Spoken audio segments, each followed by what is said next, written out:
Question ನೋಡ್ಕೊಳ್ಳಿ. Find the rank of the matrix 2 -1 -3 -1 1 2 3 -1 1 0 1 1 0 1 1 -1. ಹೆಂಗೆ ಮಾಡೋದು ನೋಡ್ಕೊಳ್ಳಿ. ಫಸ್ಟ್ ಏನು ಮಾಡಬೇಕು, ಇದನ್ನ ಬರ್ಕೊಳ್ಳಿ. A is equal to 2 -1 -3 -1 1 2 3 -1 1 0 1 1 0 1 1 -1. ನೋಡಿ ಇದು ನೋಡಿ, ಇದು ಫಸ್ಟ್ ಎಲಿಮೆಂಟ್. ಇದು ಅರ್ಥ ಆಗ್ತಿದೆಯಾ? ಫಸ್ಟ್ ಎಲಿಮೆಂಟು ನಾನ್ ಝೀರೋ ಇರಬೇಕು, ಅಂದರೆ ಝೀರೋ ಬಿಟ್ಟು ಏನಿದ್ರು ನಡೆಯುತ್ತೆ. ಅರ್ಥ ಆಗ್ತಿದೆಯಾ? ಆದರೆ ಒಂದಿದ್ರೆ ಒಳ್ಳೆಯದು, ಒಂದಿದ್ರೆ ಒಳ್ಳೆಯದು. ಅರ್ಥ ಮಾಡ್ಕೊಳ್ಳಿ. ಫಸ್ಟ್ ಎಲಿಮೆಂಟ್ ಝೀರೋ ಮಾತ್ರ ಇರಬಾರ್ದು. ಅರ್ಥ ಆಗ್ತಿದೆಯಾ? 2 ಇದ್ರೂ ನಡೆಯುತ್ತೆ, ಆದರೆ 1 ಇದ್ರೆ ಒಳ್ಳೆಯದು. ಇಲ್ಲಿ ನೋಡಿ, ಇಂಟರ್ಚೇಂಜ್ ಮಾಡಿದಾಗ 1 ಬರುತ್ತಾ ನೋಡಿ. ಬಂದರೆ ಇಂಟರ್ಚೇಂಜ್ ಮಾಡಿ. ಇಲ್ಲೇನು ಮಾಡ್ತಾ ಇದ್ದೀನಿ, R1 ಇಂಟರ್ಚೇಂಜ್ ಅಷ್ಟು R2. ಇಲ್ಲಿ A ಈಕ್ವಲೆಂಟು ನೋಡಿ, ಸೆಕೆಂಡ್ ರೋ ಫಸ್ಟ್ ರೋ ಕಳಿಸ್ಬಿಡಿ. 1 2 3 -1 ಫಸ್ಟ್ ರೋನ ಸೆಕೆಂಡ್ ರೋಗೆ ತರಿಸ್ಕೋಬಿಡಿ. ಆಮೇಲೆ 1 0 1 1 0 1 1 -1. ಪ್ರೊಸೀಜರ್ ಯಾವ ಥರ ಅಂದರೆ, ನೋಡಿ ರಫ್ ವರ್ಕ್ ಈ ಕಡೆ ಬರೀತೀನಿ. ಈ 1 ಕೆಳಗಡೆ ಇರೋ ಎಲಿಮೆಂಟು ಇದು 1 ಕೆಳಗಡೆ ಇರೋ ಎಲಿಮೆಂಟು 3 0 ಮಾಡಬೇಕು. ಇದು 3 0 ಮಾಡಬೇಕು. ಇದು ರಫ್ ವರ್ಕು ಬರೆಯೋಕ್ಕೆ ಹೋಗ್ಬೇಡಿ. ಈಗ ಬರೀ 0 ಮಾಡೋ ಪ್ರೊಸೀಜರ್ ಯಾವ ಥರ ಅಂದರೆ, ಈಗ ನೋಡಿ ಇಲ್ಲಿ 2ನ 0 ಮಾಡಬೇಕು ಅಂದರೆ ನೀವೇನು ಬರ್ಕೊಳ್ಳಿ, ಫಸ್ಟು 2ನ 0 ಮಾಡಬೇಕಾದ್ರೆ -2 ಅಂತ ಬರ್ಕೊಳ್ಳಿ. ಡಿವೈಡೆಡ್ ಬೈ ಇದನ್ನ ರೆಫರೆನ್ಸ್ ಥರ ಟ್ರೀಟ್ ಮಾಡಬೇಕು. ಯಾವ್ದನ್ನ 1ನ ರೆಫರೆನ್ಸ್ ತಗೋಬೇಕು. -2 ಬೈ ರೆಫರೆನ್ಸ್ ಏನು 1. ಅರ್ಥ ಆಗ್ತಿದೆಯಲ್ವಾ? ಈಗ ಇದು 2 ಇದೆಯಲ್ಲ, ಈ 2 ಬರೆದಿದ್ದೀರಲ್ಲ, ಸೈನ್ ಚೇಂಜ್ ಮಾಡಿ. ಯಾವ್ದು R2, R2ನ ಕೆಳಗಡೆ ಬರೀರಿ. ರೆಫರೆನ್ಸ್ 1 ಇದೆಯಲ್ಲ, ಯಾವ್ದು R1ನ ಮೇಲ್ಗಡೆ ಬರ್ಕೊಳ್ಳಿ. ಅರ್ಥ ಆಯ್ತಲ್ವಾ? ಆಮೇಲೆ ಇದನ್ನ R2 ರೀಪ್ಲೇಸ್ ಬೈ 1 × R2 ಮಾಡಿ. ಫಸ್ಟು ಈ R2ನ ಇಲ್ಲಿ ರಿಪೀಟ್ ಮಾಡಿ. R2 ರೀಪ್ಲೇಸ್ ಅಂದರೆ ಈ ರೋ ಆಪರೇಷನ್ನ ಫೈಂಡ್ ಮಾಡೋಕ್ಕೆ ನಾನು ಪ್ರೊಸೀಜರ್ ಹೇಳ್ತಾ ಇರೋದು. R2 ರೀಪ್ಲೇಸ್ ಬೈ 1 × R2 ಅಂದರೆ R2 -2 R1. ಗೊತ್ತಾಗ್ತಿದೆಯಾ? ಇದು 1 ರೆಫರೆನ್ಸ್ ಇದ್ದರೆ ಡೈರೆಕ್ಟಾಗೆ ಮಾಡ್ಬೋದು. ಹೆಂಗೆ ಅಂದರೆ R2 ರೀಪ್ಲೇಸ್ ಬೈ +2 ಇದ್ದರೆ -2 R1 ಆ ಥರ ಮಾಡ್ಬೋದು. ಯಾಕಂದರೆ ಜನರಲ್ ಆಗಿ 2 4 ಆ ಥರ ಬಂದ್ಬಿಟ್ರೆ ಕಷ್ಟ ಆಗ್ಬಿಡುತ್ತೆ. ಅದಕ್ಕೆ ಒಂದೇ ಥರ ಮಾಡೋಣ ಅಂತ ಮಾಡ್ತಾ ಇದ್ದೀನಿ. ನಾವು ಕೈ ಇಟ್ಕೊಳ್ಳಿ. R2 ರೀಪ್ಲೇಸ್ ಬೈ, ಇದು ಸ್ಟಾರ್ಟಿಂಗ್ ನಿಮಗೆ ಕಷ್ಟ ಅನಿಸುತ್ತೆ, ಆಮೇಲೆ ಈಸಿ ಆಗುತ್ತೆ. ದಯವಿಟ್ಟು ಕಲೀರಿ, ಆಯಿತಾ? ಇದು ಗೊತ್ತಾಯ್ತಲ್ಲ? R2 ರೀಪ್ಲೇಸ್ ಬೈ ಇದೇನು ಬರೆಯೋದು ಬೇಕಾಗಿಲ್ಲ ಎಕ್ಸಾಮಲ್ಲಿ, ರಫ್ ವರ್ಕ್ ಅದು. ಇಲ್ಲಿ ಬರ್ಕೋಬೇಕು. R2 replace by R2 -2 R1. Next ಕಾಮ. ಈಗ 1ನ 0 ಮಾಡಬೇಕು. 1ನ 0 ಮಾಡಬೇಕಂದ್ರೆ ಇಲ್ಲಿ 1 ಇದ್ದರೆ ಇಲ್ಲಿ -1 ಬರ್ಕೊಳ್ಳಿ. ಡಿವೈಡೆಡ್ ಬೈ ರೆಫರೆನ್ಸ್ ಏನು 1 ಕೆಳಗಡೆ ಬರ್ಕೊಳ್ಳಿ. ಈ 1 0 ಮಾಡ್ತಾ ಇದ್ದೀರಲ್ವ, ಈ ರೋ ಯಾವುದು R3 ಇದು. R3ನ ಕೆಳಗಡೆ ಬರೀರಿ. ರೆಫರೆನ್ಸು ಇದು ತಗೊಳ್ಳೋದು R1ನ ಮೇಲ್ಗಡೆ ಬರೀರಿ. ಅರ್ಥ ಆಗ್ತಿದೆಯಾ? ಈಗ ನೋಡಿ, ಇಲ್ಲಿ ಫಸ್ಟ್ ಈ R3ನ ಇಲ್ಲಿ ರಿಪೀಟ್ ಮಾಡಿ. R3 ರೀಪ್ಲೇಸ್ ಬೈ ಅಂತ ಬರೋದು. ಇದನ್ನ ಇದಕ್ಕೆ ಮಲ್ಟಿಪ್ಲೈ ಮಾಡಿ. 1 × R3 is R3 -1 × R1 is -R1. Multiply ಮಾಡಿ ಏನು ಆನ್ಸರ್ ಬರುತ್ತೆ ಇಲ್ಲಿ ಬರೀ. ಇದನ್ನ ಇಲ್ಲಿ ಬರ್ಕೊಳ್ಳಿ. R3 replace by R3 -R1. ಅರ್ಥ ಆಗ್ತಿದೆಯಾ? ನೆಕ್ಸ್ಟ್ 0 ಮಾಡಬೇಕಾಗಿರೋದು. ಇದು ಆಲ್ರೆಡಿ 0 ಇರೋದ್ರಿಂದ ಮಾಡೋದು ಬೇಕಾಗಿಲ್ಲ. ಈಗ ನೋಡಿ, ಮೇನು ಇಲ್ಲಿ ರೀಪ್ಲೇಸ್ ಮಾಡ್ತಾ ಇರೋದು, ಇಲ್ಲಿ ಬರ್ದಿರೋದು R2 ಮತ್ತು R3 ಮಾತ್ರ. ಈಗ ನೋಡಿ, R1 ರೀಪ್ಲೇಸ್ ಮಾಡ್ತಾ ಇಲ್ಲ. R1 replace by R1 only, ಅಂದರೆ ರೀಪ್ಲೇಸ್ ಮಾಡ್ತಾ ಇಲ್ಲ ಅಂದರೆ ಸೇಮ್ ಅಂತ. R4ನ ರೀಪ್ಲೇಸ್ ಮಾಡ್ತಾ ಇಲ್ಲ, ಬರೀ R2 R3. R4 replace by R4 only. ಈಗ ಇದನ್ನ ಕ್ಯಾಲ್ಕುಲೇಟ್ ಟೈಪ್ ಮಾಡೋದು ಯಾವ ಥರ ನೋಡ್ಕೊಳ್ಳಿ. ಫಸ್ಟು ಇಲ್ಲಿ R1 ರೀಪ್ಲೇಸ್ ಬೈ ಏನು ಮಾಡ್ತಾ ಇದ್ದೀರಾ? R1 ಅಂದರೆ A, R1 ಬದಲು ಎ ಅಂತ ಡಿನೋಟ್ ಮಾಡ್ಕೊಳ್ಳೋಣ, ಕೋಲನ್ ಬರೆದು R2 ರಿಪ್ಲೇಸ್ ಬೈ ಏನು ಮಾಡ್ತಾ ಇದ್ದೀರಾ, R2 ಮೈನಸ್ 2R1 ಅಂದರೆ R2 ಬದಲು ಬಿ ಹಾಕ್ಕೊಳ್ಳಿ, ಮೈನಸ್ 2 R1 ಬದಲು ಎ ಹಾಕ್ಕೊಳ್ಳಿ. ನೆಕ್ಸ್ಟ್ R3 ರಿಪ್ಲೇಸ್ ಬೈ ಏನು ಮಾಡ್ತಾ ಇದ್ದೀರಾ, R3 ಮೈನಸ್ R1 ಅಂದರೆ R3 ಬದಲು ಸಿ ಹಾಕ್ಕೊಳ್ಳಿ, ಮೈನಸ್ R1 ಬದಲು ಎ ಹಾಕ್ಕೊಳ್ಳಿ. R4 ಏನು ಮಾಡ್ತಾ ಇದ್ದೀರಾ ರಿಪ್ಲೇಸು, R4 ಅಂದರೆ ಡಿ ಹಾಕ್ಕೊಳ್ಳಿ. ಅಂದರೆ ರಿಪ್ಲೇಸ್ ಮಾಡ್ತಾ ಇಲ್ಲ ಅಂದರೆ ಅದೇ ಸೇಮ್ ಅಂತ ಗೊತ್ತಾಗ್ತಿದೆ. ಫಸ್ಟ್ R1 ಇಂದ ಸ್ಟಾರ್ಟ್ ಮಾಡಿ, ರೈಟಲ್ಲಿ R1 ಇದೆ ಅದಕ್ಕೆ ಎ, R2 ರೈಟಲ್ಲಿ ಏನಿದೆ ಆರೋ ಮಾರ್ಕ್ ಆದಮೇಲೆ ಏನಿದೆ R2 ಮೈನಸ್ 2R1 ಇದೆ ಅದಕ್ಕೆ R2 ಬದಲು ಬಿ ಮೈನಸ್ 2 ಇಂಟು R1 ಬದಲು ಎ. R3 ಆರೋ ಮಾರ್ಕ್ ಆದಮೇಲೆ ಏನಿದೆ ರೈಟಲ್ಲಿ R3 ಮೈನಸ್ R1 ಇದೆ, R3 ಬದಲು ಸಿ ಮೈನಸ್ R1 ಬದಲು ಎ. ಈಗ R4 ರಿಪ್ಲೇಸ್ ಬೈ R4 ಅಂದರೆ ರೈಟಲ್ಲಿ ಏನಿದೆ R4 ಮಾತ್ರ ಇದೆ, R4 ಬದಲು ಡಿ. ಇದನ್ನ ಕ್ಯಾಲ್ಸಿಲ್ ಟೈಪ್ ಮಾಡ್ಕೋಬೇಕು. ಯಾವ ಥರ ನೋಡಿ, ಫಸ್ಟ್ ಕ್ಲಿಯರ್ ಮಾಡ್ಕೊಳ್ಳಿ ಕ್ಯಾಲ್ಸಿನ. Shift 9 3 equal equal. ನೆಕ್ಸ್ಟ್ ಈಗ ಫಸ್ಟ್ ಇದನ್ನ ಟೈಪ್ ಮಾಡಬೇಕು. ಆಲ್ಫಾ ಹೊಡೆದು ಇದು ಹೊಡಿಬೇಕು, ಇದು ಹೊಡೆದ್ರೆ ಎ ಬರುತ್ತೆ. ಆಲ್ಫಾ ಹೊಡೆದು ಈ ಇಂಟೆಗ್ರಲ್ ಹೊಡೆದ್ರೆ ಇಷ್ಟು ಬರುತ್ತೆ. ಆಲ್ಫಾ ಹೊಡೆದು ಇದು ಹೊಡೆದ್ರೆ ಬಿ ಬರುತ್ತೆ. ಮೈನಸ್ 2 ಹೊಡೆದು ಆಲ್ಫಾ ಹೊಡೆದು ಇದು ಹೊಡೆದ್ರೆ ಎ ಬರುತ್ತೆ. ಆಲ್ಫಾ ಹೊಡೆದು ಇಂಟೆಗ್ರಲ್ ಹೊಡೆದ್ರೆ ಕೋಲನ್ ಬರುತ್ತೆ. ಆಲ್ಫಾ ಹೊಡೆದು ಹೈಪ್ ಹೊಡೆದ್ರೆ ಸಿ ಬರುತ್ತೆ. ಮೈನಸ್ ಹೊಡೆದು ಆಲ್ಫಾ ಹೊಡೆದು ಇಂಟೆಗ್ರಲ್ ಹೊಡೆದ್ರೆ ಕೋಲನ್ ಬರುತ್ತೆ. ಸಾರಿ, ಸಿ ಮೈನಸ್ ಎ ಅಲ್ವಾ. ಆಲ್ಫಾ ಹೊಡೆದು ಇದು ಹೊಡೆದ್ರೆ ಎ ಬರುತ್ತೆ. ಆಲ್ಫಾ ಹೊಡೆದು ಇಂಟೆಗ್ರಲ್ ಹೊಡೆದ್ರೆ ಕೋಲನ್ ಬರುತ್ತೆ. ಆಲ್ಫಾ ಹೊಡೆದು ಸೈನ್ ಹೊಡೆದ್ರೆ ಡಿ ಬರುತ್ತೆ. ಈ ಟೈಪ್ ಮಾಡಿದ್ಮೇಲೆ ಏನು ಮಾಡಬೇಕು, ಇಲ್ಲಿ ಎ ಈಕ್ವಲೆಂಟು ಅಂತ ಬರ್ಕೋಬೇಕು. ಬರೆದಾದ್ಮೇಲೆ ಕ್ಯಾಲ್ಕುಲೇಟ್ ಕೊಡಬೇಕು. ಇಲ್ಲಿ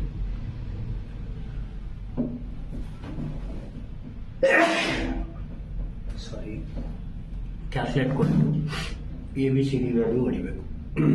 ಫಸ್ಟ್ ಕಾಲಮ್ ನೋಡಿ, ಫಸ್ಟ್ ಕಾಲಮಲ್ಲಿ ಏನಿದೆ 1, ಬಿ ಏನಿದೆ 2, ಸಿ ಏನಿದೆ 1, ಟಿ ಏನಿದೆ 0. ಫಸ್ಟ್ ಕಾಲಮು ಹೊಡೆದ್ಬಿಟ್ಟು ಆನ್ಸರ್ಸ್ನ ಬರೀಬೇಕು. ಫಸ್ಟ್ 1 ಬರ್ಕೊಡಿ, ಏನು ಬಂದಿದೆ 0 ಕೆಳಗಡೆ ಬರೀರಿ. ಫಸ್ಟ್ ಕಾಲಮಲ್ಲೇ ಬರೀರಿ, 0 ಕೆಳಗಡೆ ಬರೀರಿ, 0 ಕೆಳಗಡೆ ಬರೀರಿ. ಈಗ ಸೆಕೆಂಡ್ ಕಾಲಮ್ ಎ ಎಷ್ಟು 2 ಈಕ್ವಲ್ ಬಿ ಎಷ್ಟು -1 ಈಕ್ವಲ್ ಸಿ ಎಷ್ಟು 0 ಈಕ್ವಲ್ ಡಿ ಎಷ್ಟು 1. 2 ಸೆಕೆಂಡ್ ಕಾಲಮಲ್ಲಿ ಬರೀರಿ. ಈಗ -5 -2 1. ನೆಕ್ಸ್ಟ್ ಥರ್ಡ್ ಕಾಲಮ್ ಎ ಎಷ್ಟು 3 ಬಿ ಎಷ್ಟು -3 ಈಕ್ವಲ್ ಸಿ ಎಷ್ಟು 1 ಡಿ ಎಷ್ಟು 1. ಎಷ್ಟು ಬರುತ್ತೆ 3 ಈಕ್ವಲ್ -9 ಈಕ್ವಲ್ -2 ಈಕ್ವಲ್ 1. ಈಗ ಫೋರ್ತ್ ಕಾಲಮ್ ಈಕ್ವಲ್ ಹೊಡೆದು ಎ ಕ್ವಶನ್ ಮಾರ್ಕ್ ಕೊಡಿದಾಗ ಎ -1 ನೋಡಿರಿ, ಬಿ ಬಂದು -1 ನೋಡಿರಿ, ಸಿ ಬಂದು 1 ನೋಡಿರಿ, ಡಿ ಬಂದು -1 ನೋಡಿರಿ. ಆನ್ಸರ್ -1 1 2 -1. ನೋಡಿ, ಇಷ್ಟಾದ ತಕ್ಷಣ ಏನು ಮಾಡಬೇಕಂದ್ರೆ ಈಗ ನೆಕ್ಸ್ಟು ಡಯಾಗ್ನಲ್ ಎಲಿಮೆಂಟ್ ಬಂದು ಇದು ಡಯಾಗ್ನಲ್ ಎಲಿಮೆಂಟ್ -1. ಆ ಡಯಾಗ್ನಲ್ ಎಲಿಮೆಂಟ್ ಇದೆಯಲ್ಲ ಅದು 1 ಆದರೆ ಒಳ್ಳೆಯದು. ಅಂದರೆ ನಾನ್-0 ಎಲಿಮೆಂಟ್ ಅಂದ ಸೆಕೆಂಡ್ ರೋಲಿ ನಾನ್-0 ಎಲಿಮೆಂಟು ಸೆಕೆಂಡ್ ಇದು 0 ಆದಮೇಲೆ ಇದೆ ತಾನೇ ಬರೋದು, ಅದು 1 ಆಗಬೇಕು. ಅದು 1 ಮಾಡೋದು ಯಾವ ಥರ ಅಂದರೆ ಈಗ ನೋಡಿ, ಏನಾದರೂ ಇಂಟರ್ಚೇಂಜ್ ಮಾಡಿದ್ರೆ 0 ಮಾತ್ರ ಇರಬಾರ್ದು. ಇದು ಡಯಾಗ್ನಲ್ ಎಲಿಮೆಂಟು, ಇದು ರೆಫರೆನ್ಸ್ ಥರ ಟ್ರೀಟ್ ಮಾಡಬೇಕು. 0 ಮಾತ್ರ ಇರಬಾರ್ದು, 1 ಇದ್ರೆ ಒಳ್ಳೆಯದು. ಇಂಟರ್ಚೇಂಜ್ ಮಾಡಿದ್ರೆ 1 ಬರುತ್ತಾ ನೋಡಿ. R2 ಇಂಟರ್ಚೇಂಜ್ ಬೈ R4 ಮಾಡಿದ್ರೆ 1 ಬರುತ್ತೆ. R2 ಇಂಟರ್ಚೇಂಜ್ ಬೈ R4 ಮಾಡ್ಕೊಳ್ಳಿ. ಎ ಈಕ್ವಲೆಂಟು R1 ಹಂಗೆ ಇಟ್ಕೊಳ್ಳಿ. 1 2 3 -1 R2 ಬರೀರಿ 0 1 1 -1. ಈಗ R3 ಹಂಗೆ ಇರಲಿ 0 -2 -2 2. ಈಗ R4 ಬರೀರಿ 0 -5 -9.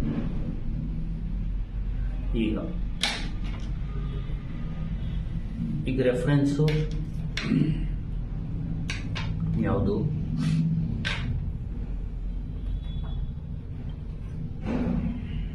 ಈಗ ರೆಫರೆನ್ಸ್ ಬಂದು ಇಲ್ಲಿ 1, ಅದಕ್ಕೆ ಕೆಳಗಡೆ 0 ಮಾಡಬೇಕು. ಇದು ರೆಫರೆನ್ಸ್ ಥರ ಟ್ರೀಟ್ ಮಾಡಬೇಕು. ಇದ್ರ ಕೆಳಗಡೆ ಇನ್ನೆರಡ ಇದೆಲ್ಲ ಬರೆಯೋಕ್ಕೆ ಹೋಗಬೇಡಿ. ಇದು ರೆಫರೆನ್ಸ್. ಈಗ ನೋಡಿ, ಇದು ರೆಫರೆನ್ಸ್ ತಗೋಬೇಕು. ಇದು ಎರಡನ್ನ 0. ಈಗ -2ನ 0 ಮಾಡೋದು ಯಾವ ಥರ ಅಂದರೆ -2ನ +2 ಅಂತ ಬರ್ಕೊಳ್ಳಿ. ಡಿವೈಡೆಡ್ ಬೈ ರೆಫರೆನ್ಸ್ ಏನು 1. ಈಗ ಫಸ್ಟು ರೆಫರೆನ್ಸ್ ಯಾವ ರೋದು ನೋಡ್ಕೊಳ್ಳಿ. ಇಲ್ಲಿ -2ನ 2 ಬರೀಬೇಕು ಡಿವೈಡ್ ಬೈ 1. ಈಗ ರೆಫರೆನ್ಸ್ ಯಾವ ರೋದು R2, ಮೇಲ್ಗಡೆ R2 ಬರ್ಕೊಳ್ಳಿ. ನೆಕ್ಸ್ಟು ಈ 0 ಮಾಡ್ತಾ ಇರೋದು -2 ಇದೆಯಲ್ಲ, ಅದು ಯಾವ ರೋದು R3 ಕೆಳಗಡೆ ಬರೀರಿ. ನೋಡಿ, ಈಗ -2ನ 0 ಮಾಡೋದು ಯಾವ ಥರ? -2ನ +2 ಬರೀರಿ ಡಿವೈಡ್ ಬೈ ರೆಫರೆನ್ಸ್ 1. ಈಗ -2 ಯಾವ ರೋದು R3ನ ಕೆಳಗಡೆ ಬರ್ಕೊಳ್ಳಿ. ರೆಫರೆನ್ಸ್ ಯಾವ ರೋದು R2 ಮೇಲ್ಗಡೆ ಬರ್ಕೊಳ್ಳಿ. ಈಗ ನೋಡ್ಕೊಳ್ಳಿ, ಇಲ್ಲೇನು ಬರೀತೀವಿ? R3 replace by R3 plus ಇದು ನೋಡಿ, ಈ R3ನ ಇಲ್ಲಿ ರಿಪೀಟ್ ಮಾಡಿ. R3 ರೀಪ್ಲೇಸ್ ಬೈ 1 × R3 ಅಂದರೆ R3 ಪ್ಲಸ್ 2 × R2 2R2. ಇದನ್ನ ಇಲ್ಲಿ ಬರ್ಕೊಳ್ಳಿ. 3 ಪ್ಲಸ್ 2R2. ನೆಕ್ಸ್ಟ್ ಈಗ -2 ಡಿಫ್ರೆನ್ಸ್ ಇದು 0 ಮಾಡಾಯ್ತು. ಈಗ -5ನ 0 ಮಾಡೋದು ಯಾವ ಥರ ಅಂದರೆ ಇಲ್ಲೇನಿದೆ -5ನ ಇಲ್ಲಿ +5 ಅಂತ ಬರ್ಕೊಳ್ಳಿ. ಡಿವೈಡೆಡ್ ಬೈ ರೆಫರೆನ್ಸ್ ಏನು 1. ನೋಡಿ, ಈ -5 ಇದೆಯಲ್ಲ, ಈ ಯಾವ ರೋದು -5 R4ನ ಕೆಳಗಡೆ ಬರ್ಕೊಳ್ಳಿ. ಈ ರೆಫರೆನ್ಸ್ ಇದೆಯಲ್ಲ ರೋ, ಅದು 1 R2 ರೋದು, ಅದು ಕ್ರಾಸ್ ಮಲ್ಟಿಪ್ಲೈ ಮಾಡಬೇಕು. ಅದಕ್ಕೆ ಕೆಳಗಡೆ ಮತ್ತು ಮೇಲ್ಗಡೆ ಬರೀತಾ ಇದ್ದೀನಿ. ರೆಫರೆನ್ಸ್ ಮೇಲ್ಗಡೆ ಬರ್ಕೊಳ್ಳಿ, ಮತ್ತು 0 ಮಾಡೋ ಎಲಿಮೆಂಟ್ ಇದೆಯಲ್ಲ ಆ ರೋದನ್ನ ಕೆಳಗಡೆ ಬರ್ಕೊಳ್ಳಿ. ಇಲ್ಲಿ R4 ರೀಪ್ಲೇಸ್ ಬೈ ಅಂತ ಬರೀರಿ. ಇದನ್ನ ರಿಪೀಟ್ ಮಾಡಿ. 1 × R4 is R4 plus 5R2.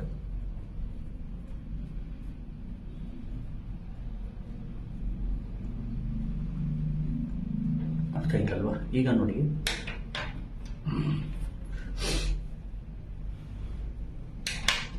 ಇಲ್ಲಿ R3 ರೀಪ್ಲೇಸ್ ಮಾಡ್ತಾ ಇದ್ದೀವಿ, R4 ರೀಪ್ಲೇಸ್ ಮಾಡ್ತಾ ಇದ್ದೀವಿ. ಅಂದರೆ R1 ಮತ್ತು R2ನ ರೀಪ್ಲೇಸ್ ಮಾಡ್ತಾ ಇಲ್ಲ. ಅಂದರೆ R1 ರೀಪ್ಲೇಸ್ ಬೈ R1 ಅರ್ಥ, R2 ರೀಪ್ಲೇಸ್ ಬೈ R2ನೇ ಅಂತ ಅರ್ಥ.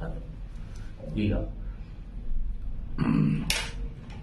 ಕ್ಯಾಲ್ಸಿಲ್ ಯಾವ ಥರ ಟೇಕ್ ಮಾಡೋದು? ಈಗ ನೋಡಿ, R1 ರೀಪ್ಲೇಸ್ ಬೈ ಏನು R1, ಅದಕ್ಕೆ ಎ ಕೋಲನ್ ಅಂತ ಬರ್ಕೋಬೇಕು. R2 ರೀಪ್ಲೇಸ್ ಬೈ ಏನು R2, ಅದಕ್ಕೆ ಬಿ ಕೋಲನ್ ಅಂತ ಬರ್ಕೊಳ್ಳಿ. R3 ರೀಪ್ಲೇಸ್ ಬೈ ಏನು R3 ಪ್ಲಸ್ 2R2, ಅದಕ್ಕೆ ಸಿ ಪ್ಲಸ್ 2B ಬರ್ಕೊಳ್ಳಿ. R3 ಬಂದು ಸಿ ಬರ್ಕೊಳ್ಳಿ, R2 ಬಂದು ಬಿ ಬರ್ಕೊಳ್ಳಿ. ಮತ್ತೆ R4 ರೀಪ್ಲೇಸ್ ಬೈ ಏನು ಕೋಲನ್, R4 ಬಂದು ಡಿ ಪ್ಲಸ್ 5 ಹಂಗೆ ಇರಲಿ, R2 ಬಂದು ಬಿ. ಈ ಥರ ಟೈಪ್ ಮಾಡ್ಕೊಳ್ಳಿ ಕ್ಯಾಲ್ಸಿನ. ನೋಡಿ, ಫಸ್ಟು ಆಲ್ಫಾ ಇದು ಹೊಡೆದ್ರೆ ಎ ಬರುತ್ತೆ, ಆಲ್ಫಾ ಇದು ಹೊಡೆದ್ರೆ ಕೋಲನ್ ಬರುತ್ತೆ, ಆಲ್ಫಾ ಇದು ಹೊಡೆದ್ರೆ ಬಿ ಬರುತ್ತೆ, ಆಲ್ಫಾ ಇದು ಹೊಡೆದ್ರೆ ಕೋಲನ್ ಬರುತ್ತೆ, ಆಲ್ಫಾ ಇದು ಹೊಡೆದ್ರೆ ಸಿ ಬರುತ್ತೆ, ಪ್ಲಸ್ 2 ಹೊಡೆದು ಆಲ್ಫಾ ಇದು ಹೊಡೆದ್ರೆ ಬಿ ಬರುತ್ತೆ, ಆಲ್ಫಾ ಇದು ಹೊಡೆದ್ರೆ ಕೋಲನ್ ಬರುತ್ತೆ, ಆಲ್ಫಾ ಸೈನ್ ಹೊಡೆದ್ರೆ ಡಿ ಬರುತ್ತೆ, ಪ್ಲಸ್ 5 ಆಲ್ಫಾ ಇದು ಹೊಡೆದ್ರೆ ಬಿ ಬರುತ್ತೆ. ಕ್ಯಾಲ್ಕುಲೇಟ್ ಕೊಡಿರಿ. ಈಗ ವ್ಯಾಲ್ಯೂಸ್ಗಳನ್ನ ಹಾಕ್ಕೊಂಡೋಗಿ ನೋಡಿ, ಎ ಈಕ್ವಲೆಂಟ್ ಟು ಅಂತ ಬರೆದು ನೋಡಿ, ಫಸ್ಟ್ ಕಾಲಮ್ ಎ ಏನು 1, ಬಿ 0, ಸಿ 0, ಡಿ 0. ಈಕ್ವಲ್ ಹೊಡಿಬೇಕು 0 0. ಈಗ ಆನ್ಸರ್ ಏನು 1 ಈಕ್ವಲ್ 0 ಈಕ್ವಲ್ 0 ಈಕ್ವಲ್ 0. ಈಗ ಸೆಕೆಂಡ್ ಕಾಲಮ್ ಎಲಿಮೆಂಟ್ಸ್ ಈಕ್ವಲ್ ಹೊಡೆದು ಎ ಅಂದರೆ ಇಲ್ಲಿ 2, ಬಿ ಅಂದರೆ 1, ಕ್ವಶನ್ ಮಾರ್ಕ್ ಅಂತ ಇರುತ್ತೆ, ಸಿ ಕ್ವಶನ್ ಮಾರ್ಕ್ -2 -5.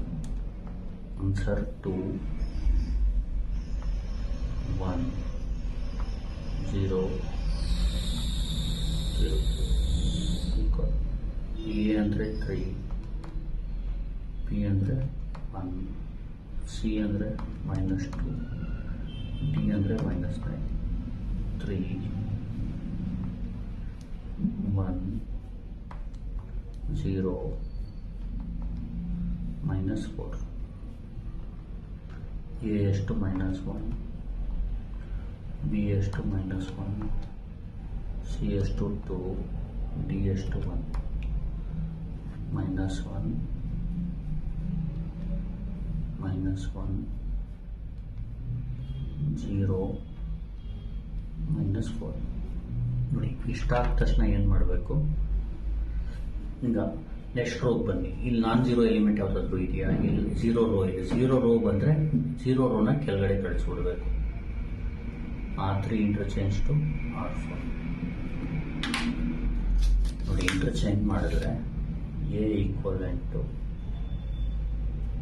1 2 3 -1 0 1 1 -1. ನೋಡಿ, ಇಂಟರ್ಚೇಂಜ್ ಮಾಡಿದ್ರೆ ಯಾವಾಗಲೂ ಇದು, ಈಗ ನೋಡಿ, ಇದು ರೆಫರೆನ್ಸ್ ತಗೊಂಡ್ಮೇಲೆ R2ನ R3ನ ಇಂಟರ್ಚೇಂಜ್ ಮೇಲ್ಗಡೆ ಇಂಟರ್ಚೇಂಜ್ ಮಾಡೋಂಗಿಲ್ಲ, ಗೊತ್ತಾಗ್ತಿದೆಯಾ? 0 0 -4 -4 0 0 0 0. ಈಗ ಲಾಸ್ಟಲ್ಲಿ ಇದನ್ನ 1 ಮಾಡಿಬಿಡಿ. R3 replace by R3 divided by -4. Divide by -4 ಮಾಡಿದಾಗ A equivalent 1 2 3 -1 0 1 1 -1 0 0 0 by -4 is 0 0 by -4 is 0 -4 by -4 ಅಂದರೆ 1 1 0 0 0 0. ಇಷ್ಟೇ ಮುಗೀತು. ಈಗ ಫೈನಲ್ ಏನು ಮಾಡಿ ಅಂದರೆ, ಇಲ್ಲಿ ನೋಡಿ, 0 ರೋ ಅಂದರೆ ನಮ್ಮ ಕಟ್ಕೊಳ್ಳಿ ಎಲ್ಲ ಎಲಿಮೆಂಟ್ 0 ಇರಬೇಕು. ಇಲ್ಲಿ ನೋಡಿ, 0 ರೋನ non-0 ರೋನ, ಇದು non-0 ರೋ. non-0 ರೋ ಇದ್ರೆ ರೈಟ್ ಮಾರ್ಕ್ ಹಾಕೊಳ್ಳಿ, ರಫ್ ವರ್ಕ್ ಇದು non-0 ರೋ ರೈಟ್ ಮಾರ್ಕು, ಇದು non-0 ರೋ ರೈಟ್ ಮಾರ್ಕು, ಇದು 0 ರೋ ರಾಂಗ್ ಮಾರ್ಕು. ರ್ಯಾಂಕು ಎಷ್ಟು ರೈಟ್ ಇರುತ್ತೆ ಅಷ್ಟು, ಅಂದರೆ ಎಷ್ಟು ರೈಟ್ ಮಾರ್ಕ್ ಇದೆ 3. therefore rank of A is